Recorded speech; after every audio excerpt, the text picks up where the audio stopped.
When it comes to financial advice, you got to trust the source. It's why you listen to this podcast. When I'm looking to upgrade my wallet, I turn to NerdWallet. Their expert team of nerds dives into the details to help you find smarter financial products. Before NerdWallet, I was paying for vacations all wrong. I was missing out on miles I didn't even know I was leaving on the table. Now I've got a new card with more miles and more upgrades.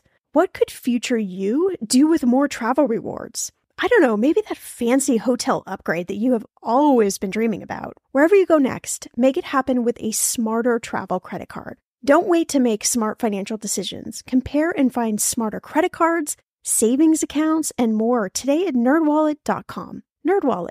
Finance smarter. As with all cards, credit is subject to lender approval and terms apply. Millions of people have lost weight with personalized plans from Noom. Like Evan, who can't stand salads and still lost 50 pounds. Salads generally for most people are the easy button, right? For me, that wasn't an option. I never really was a salad guy. That's just not who I am. But Noom worked for me. Get your personalized plan today at Noom.com. Real Noom user compensated to provide their story. In 4 weeks, the typical Noom user can expect to lose 1 to 2 pounds per week. Individual results may vary. Look around you right now. What do you see? Is your home filled with things that really set the stage for the life you want to live, or is it just filled with stuff? Our podcast guest, Tselebidis, a professional organizer and KonMari certified consultant, is sharing her system to having a profound tidying festival. Yes. And just in case you thought tidying didn't have anything to do with money, she's sharing 8 ways tidying up can be financially beneficial for you. You're listening to Millennial Money with award-winning money expert and serial entrepreneur, Shannah Compton Game, where we flip the script on the old-school approach to everything your parents never taught you about money. Each week, Shannah creates a safe space by talking with special guests from around the world about money wellness, entrepreneurship, traveling like a boss, and what makes millennials tick. Unique stories, trailblazing perspectives, tips, tricks, and everything there is to know about money. Find it all here as you uncover your money story and unlock the life you want to live. Pretty cool, right? Here's Shannah, money expert, Indiana Hoosier, and burger aficionado. A couple of years ago, the book, The Life-Changing Magic of Tidying Up, came out, and it's just a tiny book, but it really created this revolution. You might agree with this. I certainly do. That tidying up can sometimes feel like just a chore, right? Another thing on the really long to-do list. But as Lisa shares in this episode, if you change how you think about tidying up, it might maybe just be the missing link to a better mindset, to saving you money, and to help you cultivate a space that truly represents who you are so you can be who you want to be. We're talking about a subject today that I think most people wouldn't normally relate to money, and yet hopefully in this episode we're going to make some strong correlations here. The act of tidying up, and I think probably everyone has heard about Marie Kondo. She was kind of all over the place. Her book has been everywhere, and she really started revolutionizing this idea of the KonMari way of tidying up. And, you know, when she first came out, I was like looking around my house thinking, oh my gosh, in horror, you know, you yourself being a tidying expert would probably be like, oh my gosh, we need to tidy all over the place here. But just to start out, I'm curious, like, what is the secret power of decluttering and organizing and tidying up? Like, what is the magic of it?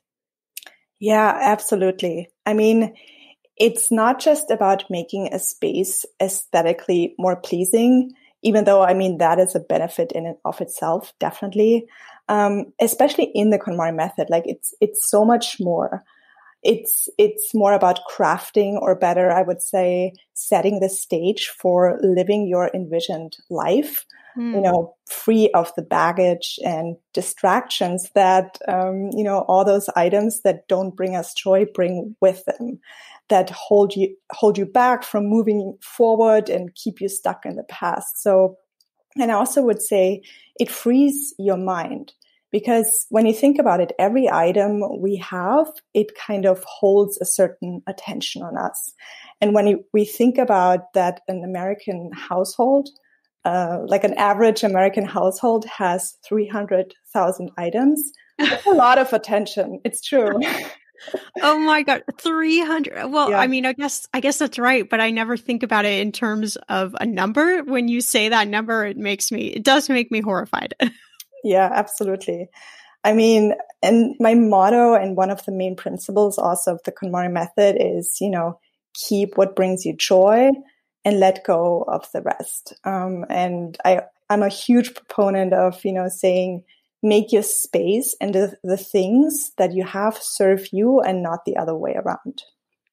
Yeah, I think I've shared this story a couple times on this podcast. I've been very open about almost 10 years now ago, I got divorced. And at the time I owned a house and had lots of stuff in the house.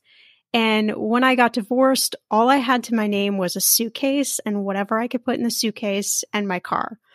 And for someone who had spent years, quote unquote, like collecting things, like I had a beloved cookbook collection and a whole bunch of other things, I thought that it was going to be really hard for me, but it actually was incredibly freeing experience. Not that I recommend that for anybody, but the act of just like freeing yourself from stuff, I can't even articulate like what it feels like. And now when I look around my house, I'm like, and here I've gone like accumulating a whole lot of stuff over again. I mean, is this just human nature that we do this? I mean, I don't know. I think it also has to do with, first of all, with your personality. Like I'm not someone, I say I'm a minimalist, so I don't like having so many things around. But I feel like especially the American lifestyle is about, buying and buying. And, when you have success in your life and when you're accomplished, you show that by buying more things, right? So it's definitely a personality thing. It's a cultural thing. It's about how you've been taught by your parents oftentimes. I think it's a mix of different things. Yeah, I think that's probably very true. And I love that you say that this is great. Like this needs to be on a bumper sticker that tidying is cheaper and more effective than therapy. What is the correlation between tidying and like our mindset and our mental health? Like how does that work? How does that help us with our mental health?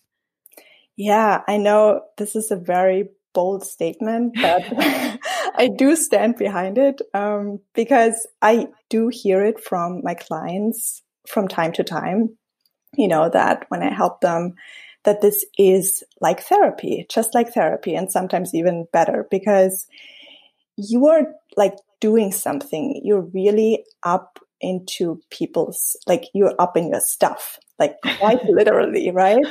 Yes. And you're doing something and like confronting your past by going through all of your items.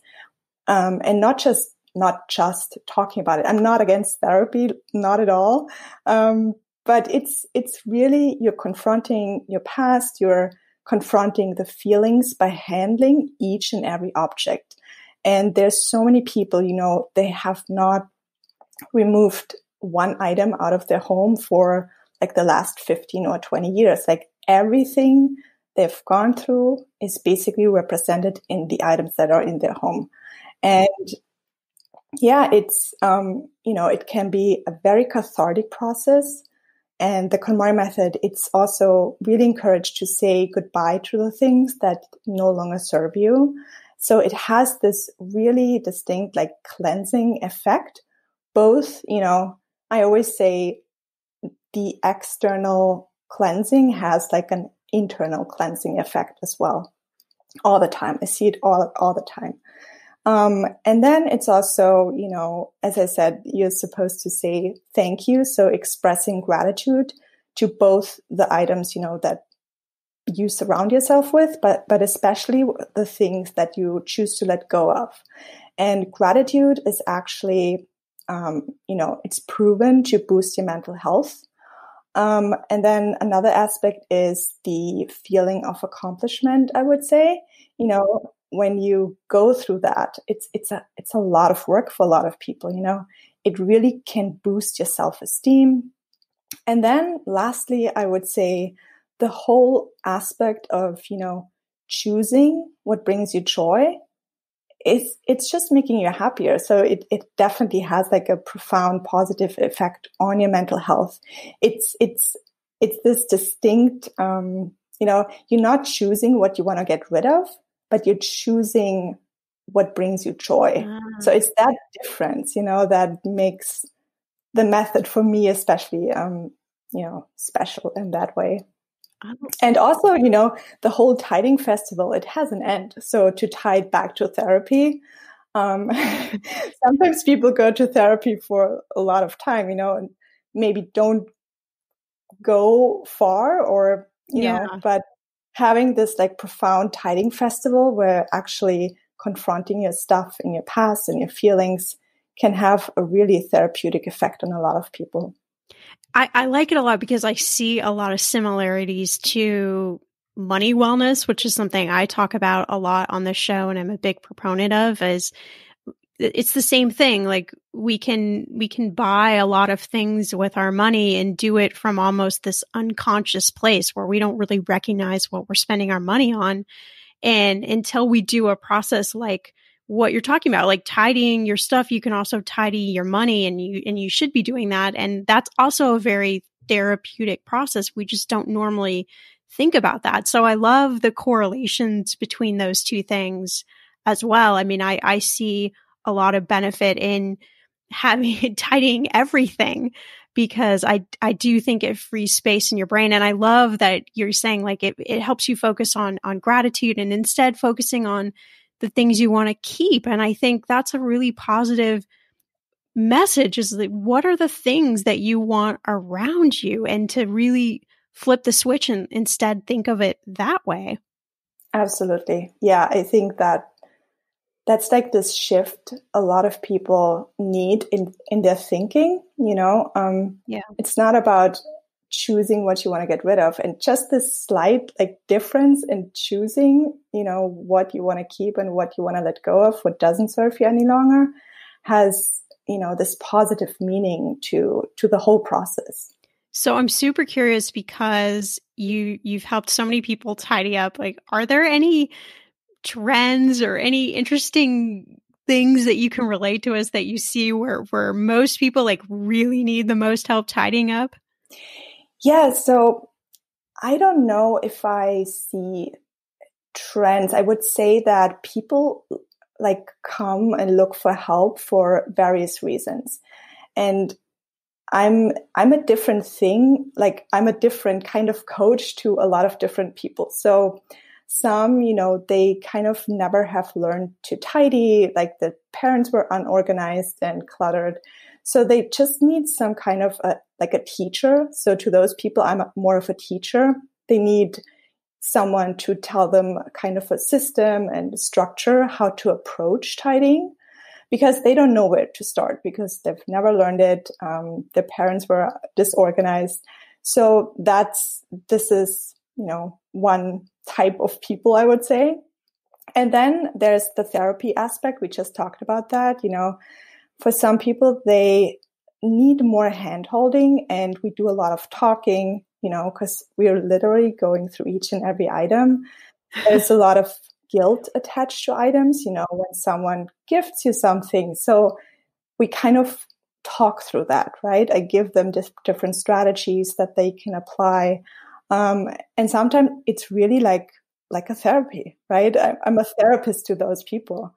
So that's more like the therapist and coach aspect that a lot of people are searching for.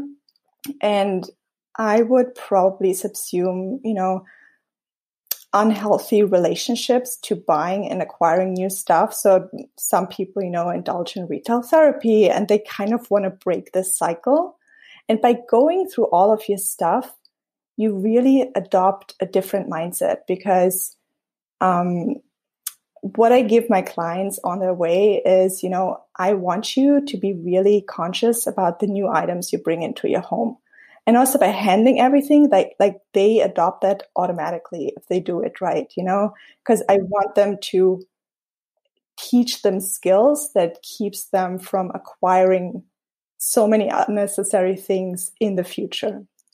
And then some just come to me, like they could do it on their own, but they kind of need this trainer aspect. They need to be held accountable. They need to stay focused. Like a lot of people who have ADHD, like they need someone to be there, right? To get it done. And then I think the fourth cohort, or how I should call it, is those people who actually need like the physical help. That's especially elderly people, where I come into their homes and really help them physically, like get out the stuff. And it's also quicker if you have a second person. And sometimes people need like, the teacher aspect and the therapist aspect. But I would say like these are the different types of clients I serve. I don't know if that answers your question, but No, I love it, because I think what you just explained, everyone listening can find themselves in one of those groups probably. And the idea of getting someone to not only just help you clean and tidy up, but the process of going through it from a therapeutic standpoint, I think is something that people underestimate. I mean, it's the reason why a lot of people don't like to spring clean or whatever we want to call it here, because there is this emotional attachment. But I love this idea that there's a process to go through it. Again, I just relate it right back to money. It's the same sort of thing. There's this mental process. And when you can really think about things in that way, I just see like so many benefits. And I'm just so curious, because this is like such a niche specialty. Did you spend your life being tidy and organized, or is this something that you got into a little later in life? Like, I'm just curious where this love comes from.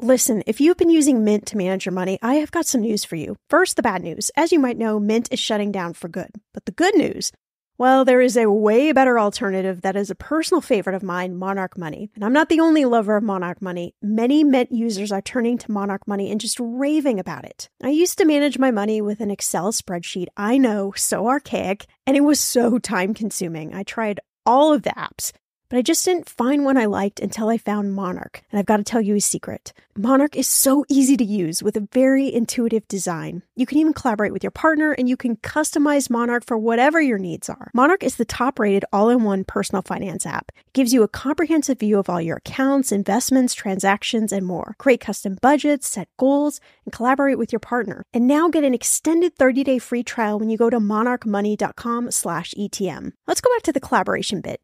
Because we know money is a leading cause of divorce and breakups, Monarch has built-in collaboration features so you can invite your partner at no extra cost. You can see all your finances, make a budget together, get insights on your cash. Yes, cue the confetti. There will literally not be any more arguments over money. And if you've been frustrated with personal finance apps that are cluttered with ads, difficult to use, or rarely updated, so was Monarch. They built a new kind of personal finance app that's intuitive and powerful, ad-free, and constantly improving based on customer feedback. Monarch has a tool that allows you as well to easily import your data from Mint. You can keep all of your tags and all of your categories. After trying Monarch for myself, I understand why it's the top-rated personal finance app. And right now, get an extended 30-day free trial when you go to monarchmoney.com/ETM. That's monarchmoney.com/ETM for your extended 30-day free trial.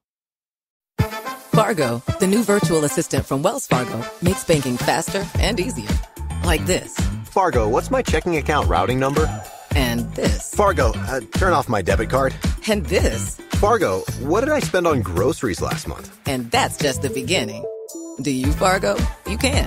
In the Wells Fargo mobile app. Learn more at wellsfargo.com/getfargo. Terms and conditions apply. Your mobile carrier's availability and message and data rates may apply. Wells Fargo Bank, N.A., member FDIC. Whatever you're saving up for, A CD from Sandy Spring Bank lets you grow your savings at a guaranteed rate. Right now, earn interest at 4.5% APY on an 8-month CD special or 4.25% APY on a 14-month CD special. Learn more at sandyspringbank.com/CD specials. Minimum opening deposit to earn the annual percentage yield is $500 for the 8-month CD special and $2,500 for the 14-month CD special. Member FDIC. I mean, I did something completely different before I started this career. But I would say, as I said, I think I've always been someone who is more on the minimalist side, who only likes to have things around that I actually use. Yeah. And when I discovered the KonMari method, or that I can get certified in that method, I didn't even know that a profession like a professional organizer even exists. But when I found this out, and made the decision to get certified in the KonMari method, it's especially because the method resonates with me. It's like this sustainable approach. And so I'm not usually working like a regular professional organizer where I go into people's homes and, make it pretty for them. I mean, that's nice. And I love a pretty space, but what gets me really going is helping people and teaching them. But to answer your question, so I would say I've always been pretty organized, just regularly in my work, always staying on top of things. And then when I finally could combine this and found something where these skills are useful, it just clicked for me. So, yeah. I love it. That's great. I think it's so fantastic when you find some expertise that you love to do, when you feel like also you're really helping people, because it probably helps you in the process as well when you're helping other people. And so I think it just creates this great atmosphere, if you will. And I know you talk about using tidying to help someone save and make money, which might not be, again, another correlation that we normally make. And you've curated these 8 ways of tidying that can be financially beneficial. I'd love for you to talk about a few of those. Yeah, absolutely. So, yeah, a lot of people don't think about that. And some people might even say, I can't afford having an organizer come in and help me do that. And I say, actually, you might, you cannot afford not to have someone come, because all this money that is tied up in your stuff, you wouldn't believe it. So let me start by saying, sometimes we find, just going through all your items, we find cash, we find gift cards, we literally find money, which you would never find if you never did this work. Second, some people choose to sell things, right? They have so many stuff sitting around, I don't know, some have designer handbags they never use. Why not sell those items, right? There's so many money bound up in the items we have sitting in our home. And I'm not saying you should, sell everything, because you always have to weigh, is this worth my time? It's more about those more expensive items where it makes sense to sell those. And then I would say, a big one is also, you can cut your expenses drastically. So many people have, storage units. They're renting out storage units, storing things they never use. And you have to do the math. How much are you spending on a storage unit every month? And what is the items in the storage unit? How much is that worth? Do that math. Would it make more sense to get rid of those things and just save the money and then actually buy something when you actually need it?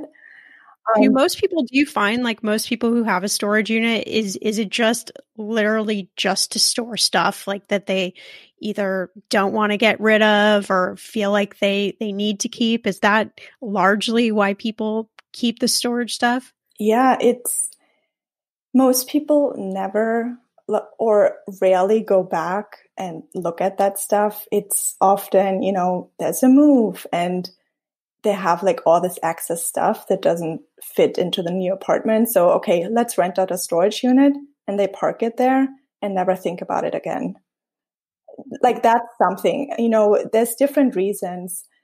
But when it's a temporary solution, I mean, I think it's fine, but a lot of people, they're just used to having the stuff in there. And I would highly suggest everyone who has a storage unit to really think about it if they actually should keep it. Yeah. Yes, I agree. Because storage units are not cheap. Yeah, they are not cheap at all. And just by like making this connection, what are you storing in the storage unit? Like, is it just excess furniture? Maybe you could sell it off or get rid of it. And you're probably saving money by doing it this way and then actually buying something if you need it. And a lot of the time, keeping things just in case, those things probably in 95% of all the cases, you will never touch again. So I'm pretty against keeping things in case, because I always say when you keep things in case, just in case, you would never get rid of anything. So it's about, asking yourself before you even go into this tidying work, like, what do I even want out of my life? How do I want my life to look like? And then making your decisions accordingly. I love that. I think I interrupted your list, so. Oh, no, it's okay. What else? Yeah, so you're also cutting expenses by, avoiding fees for paying late. Paper is a big problem for a lot of people. They do not have the paperwork together. So this is one category we work through. So you're avoiding fees for paying late. You're handing in your taxes on time, all that stuff. And then you're also cutting expenses by just having fewer belongings overall once you're done with the decluttering process, which equals fewer maintenance costs. And also one thing, again, you might even be able to move into a small apartment. A lot of people use basically their apartment as storage space, and we shouldn't use our apartment as a storage unit, right? So think about it, like, what's the square footage in your apartment that is just used to store toilet paper? Or you might think about, buying fewer of those things, or just things that have been lying around for years. So yeah. What else? You can save money by no more buying doubles. I have clients that say, okay, I know exactly that I have these things, but I cannot reach them, so I'm buying more, right? It happens. I believe it. Yes. That's how you end up with 4 toasters and 3 coffee pots and whatever else. Absolutely. And that's the vicious cycle, right? It is. And it's so interesting because as a society, I mean, we've created this society to say you need more stuff. And if you don't have more stuff, somehow you're not fill in the blank with the word of your choice, doing things correctly, or it's, a reflection of your status or whatever it may be. And it takes a lot of work to really deconstruct those messages in your mind and to go against that sort of populist myth that you actually need more stuff. And it's a lot of hard work. Yeah, I couldn't agree more. It's about letting go of society's expectations or whatever. It's really about sitting down and saying, okay, how do I actually want my life to look like? Or do I want to do what my parents did or what my friends do, right? Yeah. And I'm also curious, so if we tidy up and we've got some things we want to sell, obviously we know some of the places to do that, but some things in your house, you don't just throw in the trash, like electronics and things like that. How do you know what to actually do with your stuff once you've figured out what you want to get rid of? Yeah, there's recycling places. I mean, it's often just a Google away. Like what I give my clients here locally is there's actually like like a website from, I'm based in New York City, so a website from the city, and you type in what you want to get rid of, like let's say toaster, and it tells you exactly how, if you need to recycle it, if it's landfill. So everything is Googleable. I have a resource that I give my clients. It just needs a little bit of research sometimes, but definitely electronics. It's important to really, find out what you have to do with them, because I also don't want to create more waste and more trash as necessary. Especially clothing. Like clothing is such a huge portion of our landfill. Like even if it's like things that you might not want to donate, there is places that take it and recycle your clothing, and they like rip it up and use it for stuffing for various kinds of things. But it's all out there.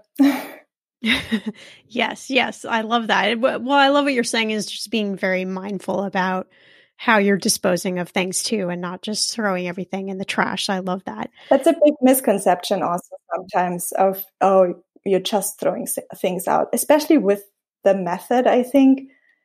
And it's actually, it's not about that. I care about the environment a lot. So I do my best to give my clients options of what they can do with that stuff. And also a lot of the time they say, oh, I don't want to go through this process because I'm going to create so much waste. And I would like to argue differently, because if you keep living your life like this, you probably will create more waste in your lifetime if you don't change your lifestyle, and rather rip off the Band-Aid and, put some stuff in the landfill. But it's already there. The stuff is already there, right? It's about changing. It's about making better choices going forward, than just staying stuck in your vicious cycle. I love that.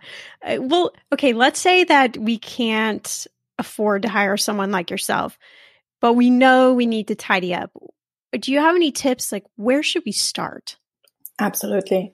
So the good thing is the KonMari method gives you really a blueprint of how you work through different categories. So it's a categorical approach and not a location-based approach.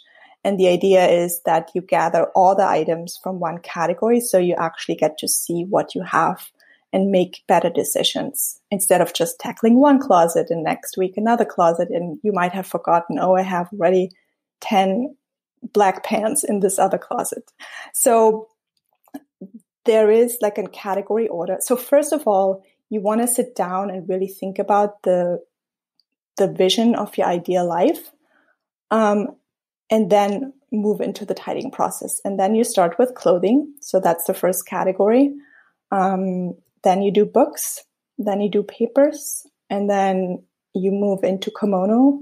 That's the Japanese term for miscellaneous items. And we usually break it down into more different categories. So there might be kitchen items and bathroom items.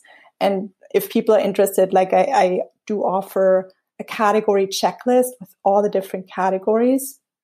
And the last category is mementos, sentimental items. So that's usually the hardest for people, going through the sentimental stuff, photos and journals and letters and all that stuff. And it's very simple. You gather everything from one category in a place, and you go item by item and you do the joy check. And then once that's done, you organize. Yes, I love that. I love that approach. I love that it's category based, and that it's something you feel like you can wrap yourself around and not have to do all in one day too, which I think is very important. No. That might be possible for people in Japan, but definitely not in an American household. I'm all in on this tidying festival idea. I feel like it's so freeing that your space can really support you. Plus, making some extra cash to get rid of the stuff you don't need is just always a good idea.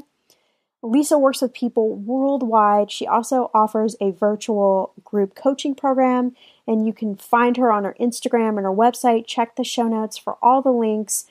And I really want you to just think about tidying up as not another thing on your to-do list, but as something that can really revolutionize your own life.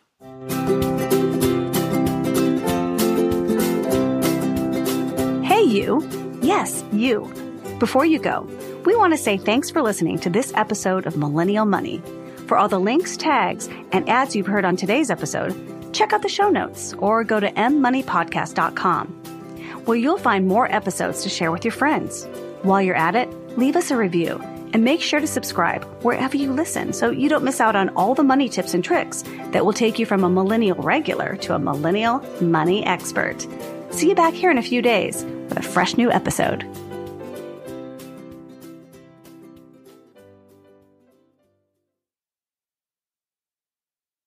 We've all spent more time with family lately. It can feel like old times, but your mind is on the future too, and what you can do to shape it. At Sandy Spring Bank, we work with clients to help them grow and protect their money with wealth management, trust services, and insurance, so they can enjoy today and ultimately pass along their wealth. We believe real banking is a conversation.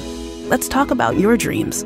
Visit sandyspringbank.com/wealth. Wealth and insurance products are not FDIC insured, not guaranteed, and may lose value.